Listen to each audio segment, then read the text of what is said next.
All right, ladies and gentlemen, so this is probably one of the funnier videos I'm going to make regarding Dragon Age the Veilguard, because we've been talking about the game's failure, obviously, damn near every day for over 2 weeks now, or a little over about a week and a half, but still, this game is such a massive failure that it's easily mocked. I think a lot of people can find that to be true to some extent, but apparently, the game is worth absolutely damn near nothing now, even though the game just recently came out, because the trade-in value has been revealed for the game, and let me tell you, it is literally damn near worthless. I think I want my money back.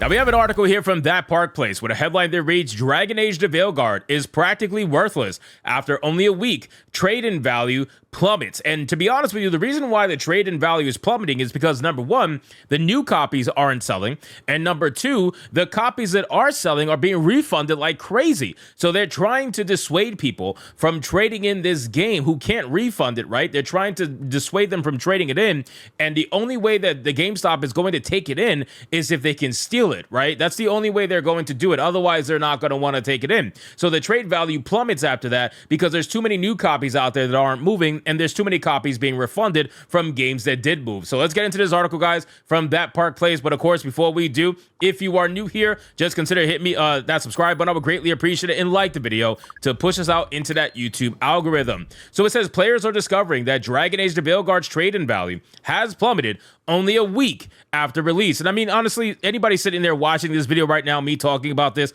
is anybody shocked about this? Obviously not, right? Like nobody I think is going to be in my comment section pretending to be shocked that, oh my God, the trade-in value has plummeted, right? Because GameStop and companies like GameStop do this when they want to try to discourage people from returning games, right? This is what they do. They're only going to take it in if they can steal the game. And that would obviously be a steal because the number that I'm about to tell you is going to be drastically lower than the $70 retail price tag that is currently selling for right now. So it says in no secret that Dragon Age Veilguard has been having a rough go of it since launching on Halloween. Not only did the game fail to reach 90,000 concurrent players on Steam, but inside sources allege that the game has barely moved 500,000 copies and has seen refunds skyrocket on digital stores. Even the gaming access media, which heaped lavish praise upon BioWare's RPG, have seemingly left it behind. Well, yeah, because they can't virtue signal with it, right?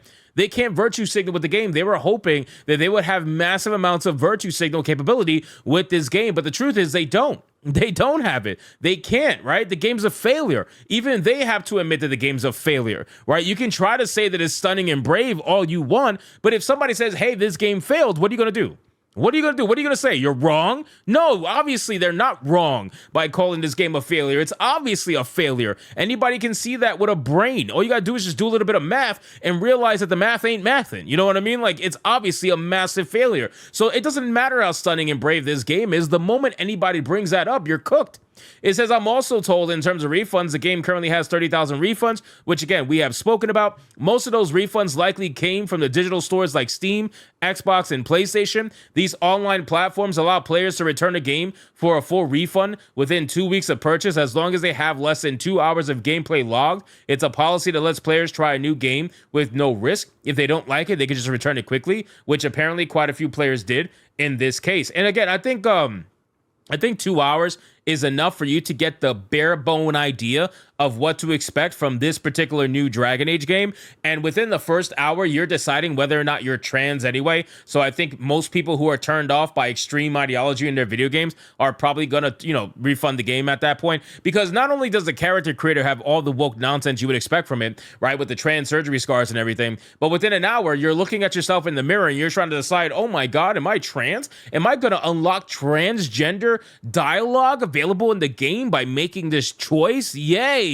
Gender identity in Dragon Age. This is clearly what everybody's been asking for. So yeah, you find that out pretty quickly, thankfully anyway. And I think that most people, once they saw that scene of them picking, whether or not they want to be transgender and having trans dialogue, I think that turned off a lot of people and just made them want to refund the game. I think at that point they realized their mistake.